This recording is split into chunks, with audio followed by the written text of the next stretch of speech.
मी राज्याचे मुख्यमंत्री देवेंद्रजी फडणवीस साहेब आणि उपमुख्यमंत्री एकनाथजी शिंदे साहेब आणि आमच्या पक्षाचे राष्ट्रीय अध्यक्ष उपमुख्यमंत्री अजितदादांचे, प्रदेशचे आमचे अध्यक्ष आदरणीय तटकरे साहेब, प्रफुल्लभाई, सर्व मंत्रिमंडळातील सहकाऱ्यांचे आभार मानते की पुन्हा एकदा या विभागाची मंत्री म्हणून काम करण्याची मला संधी दिली।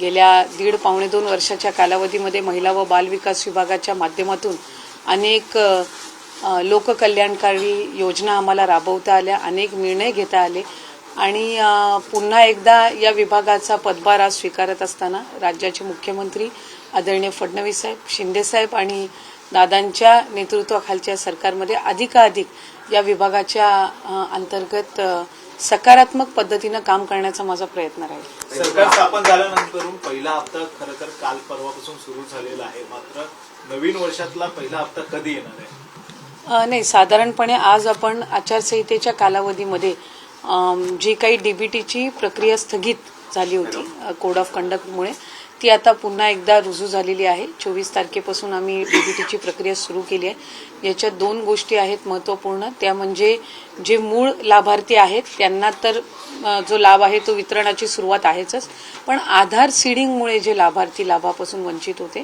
त्यांची सुद्धा, ज्यांचे आधार सीडिंग झालेले आहेत त्यांना सुद्धा डीबीटीची प्रक्रिया आहे ती आम्ही सुरू केलेली आहे। पहिल्यापासून 6 महिन्याचे पैसे मिळणार का? नाही, आम्ही सुरुवातीलाच ज्या वेळेला योजना जाहीर झालेली होती त्याच्यानंतर सुद्धा निकषांमध्ये एक गोष्ट जी नमूद करण्यात आलेली होती की जुलै आणि ऑगस्ट महिन्यामध्ये ज्या लाभार्थ्यांनी पात्र अर्ज त्यांचा दाखल केलेला आहे आणि जे अप्रूव्ड आहेत त्यांना त्या महिन्यापासूनचे त्या ठिकाणी मिळतील आणि त्याच्यानंतरचे जे आहेत ते ज्या महिन्यामध्ये त्यांनी रजिस्ट्रेशन केलेलं आहे तिथपासून निश्चितपणाने त्या महिन्याचा त्यांना लाभ हा मिळणार आहे। त्याच्यामुळे जुलै ऑगस्ट महिन्यामध्ये जे अप्रूव्ड आहेत त्यांना त्या महिन्यापासूनच मिळालेले आहेत। आत्ताही त्यांच्यापैकी जर आधार सीडिंगमुळे कोण असेल तर त्यांना जुलै ऑगस्ट पासून म्हणजे त्या ह्याच्यापासूनच लाभ मिळणार आहे। माहितीनं आश्वासन दिलं होतं की लाडक्या बहिणींचा हप्ता आहे तो वाढवला जाईल, त्या संदर्भात काही नियोजन आहे, कधीपासून सुरू केलं जाईल? राज्याचे मुख्यमंत्री आदरणीय देवेंद्र फडणवीस साहेबांनी ज्या वेळेला पहिली पत्रकार परिषद घेतली त्याच वेळेला त्यांनी त्या संदर्भातली जी महायुतीच्या सरकारची भूमिका आहे ती त्या ठिकाणी स्पष्ट केली। नवीन अर्थसंकल्पामध्ये त्या संदर्भातला योग्य तो निर्णय जो आहे तो निश्चितपणाने घेण्यात येईल आणि आत्ता आम्ही प्राधान्याने अधिकाधिक जे डिसेंबरचे जे लाभ आहे तो त्यांच्यापर्यंत या महिन्याच्या अखेरीस कसा पोहोचेल याकडे आम्ही लक्ष केंद्रित करत आहोत आणि जी आश्वासनं महायुतीच्या सरकारने दिलेली आहेत ती राज्याचे मुख्यमंत्री, दोन्ही उपमुख्यमंत्र्यांच्या नेतृत्वाखाली आम्ही पूर्ण करणार। चर्चा होते की हे निकष जे आहेत ते कडकपणे केले जातील, अनेक महिला यामधून गाळल्या जातील, संख्या कमी होईल, अशा प्रकारची चर्चा आहे, काय स्पष्टीकरण? ह्या ज्या सगळ्या चर्चा आहेत ते गेल्या अनेक दिवसांपासून वेगवेगळ्या माध्यमातून आम्हालाही ऐकायला मिळत आहेत, पण कागदोपत्रावर किंवा लेखी कुठल्याही शासन निर्णयामध्ये कुठलाही बदल निकषांमध्ये करण्यात आलेला नाहीये। अशा पद्धतीचं कुठलीही सर्क्युलर सुद्धा काढलं गेलेलं नाहीये। आम्ही त्याही वेळेला एक गोष्टीची स्पष्टता दिली होती की जी काही फेर तपासणी असेल किंवा त्या गोष्टी असतील या कंप्लेंट बेस्ड राहतील।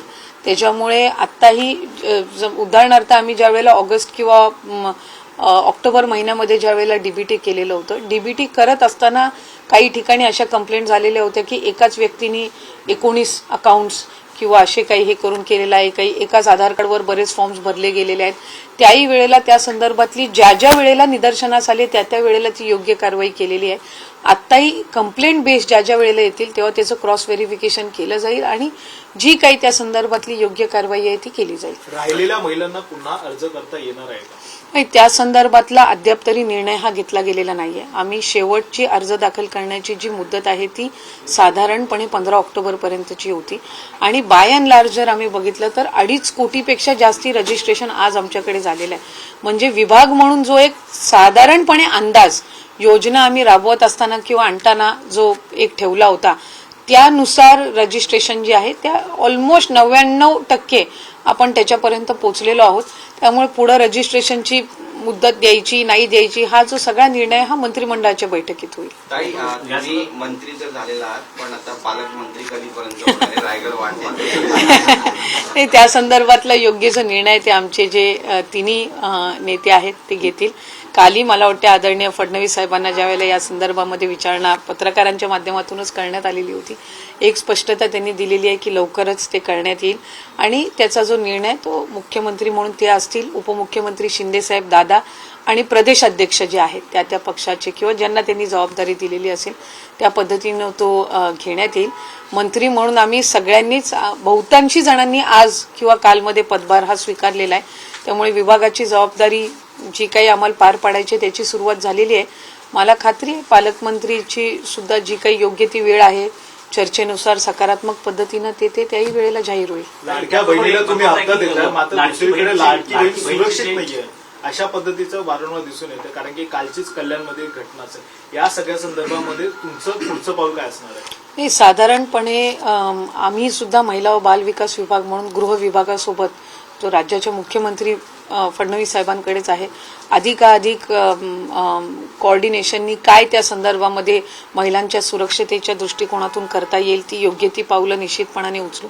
कल्याणची जर केस आहे तर त्या संदर्भात मी सुद्धा तिथले जे संबंधित अधिकारी आहेत त्यांच्यासोबत त्या संदर्भातली माझी सुद्धा चर्चा झाली. मी सुद्धा त्या संदर्भातली प्राथमिक माहिती घेतली. जे आरोपी आहेत दोन्ही म्हणजे ते आणि त्यांच्या पत्नी, मला वाटते त्यांनाही अटक करण्यात आलेली आहे आणि त्या कायदेशीर ज्या बाबी आहेत त्या निश्चितपणाने सुरू झालेल्या आहेत. आणि काल आणि आज आमची तीच भूमिका आहे की कडक शासन त्याला झालं पाहिजे. जास्तीत जास्त जी शिक्षा आहे, अगदी फाशीपर्यंत जी शिक्षा आहे ती अशा ह्या गुन्हेगारांना निश्चितपणाने मिळाली पाहिजे. मी जो प्राथमिक माहिती घेतली त्यानुसार त्यांची काहीतरी आधी सुद्धा 1-2 गुन्ह्यांची काही पार्श्वभूमी आहे. काही त्यांनी मेंटली अनफिट असण्याचे सुद्धा काही सर्टिफिकेट दिलेले आहेत ज्याचे व्हेरिफिकेशन सुद्धा सुरू आहे. त्यामुळे त्या संदर्भातली जी योग्य ती कारवाई आहे ती निश्चितपणाने करण्यात येईल. आम्ही महिला व बाल विकास म्हणून हाच प्रयत्न करू की महिलांच्या सुरक्षतेच्या दृष्टिकोनातून ज्या हेल्पलाईन्स आहेत, इतर ज्या बाबी आहेत त्या अधिकाधिक गृह विभागासोबत त्या व्यवस्थित पद्धतीनं कोऑर्डिनेट करून आम्हाला ती यंत्रणा जी आहे ती अधिक सक्षम कशी करता येईल. तर या संदर्भातला जी पावलं आहेत ती आम्ही निश्चितपणाने उचलू. काही लाडकी बहिणीसाठी तुम्ही म्हटलं की 15 ऑक्टोबरपर्यंतचीच मुदत होती, परंतु ज्यांची आता वय 21 झालेली आहे, जे नवीन 21 वय गाठणार आहेत त्यांच्यासाठी काय असणार आहे? कारण त्यांना आज भरता येणार आहे लाडकी बहिणीसाठी, कशा प्रकारचं ते नियोजन? मी मगाशी माझ्या उत्तरामध्ये म्हटलं की 15 ऑक्टोबर ही ठरवलेली तारीख होती. त्याच्यानंतर 1-1.5 महिना हा आचारसंहितेच्याच कालावधीमध्ये गेलेला आहे. त्यामुळे त्या संदर्भातली तारीख वाढवून द्यायची किंवा रजिस्ट्रेशन कशा पद्धतीनं करायचं हे मंत्रिमंडळाच्या बैठकीमध्ये ठरवण्यात येईल. देश विदेशातील प्रत्येक घडामोडींचे लाईव्ह अपडेट मिळवण्यासाठी आता साम टीव्हीच्या सर्व सोशल मीडिया प्लॅटफॉर्मला लाईक, फॉलो आणि सबस्क्राईब करा. तसंच सर्व नोटिफिकेशनसाठी बेल आयकॉन प्रेस करायला विसरू नका.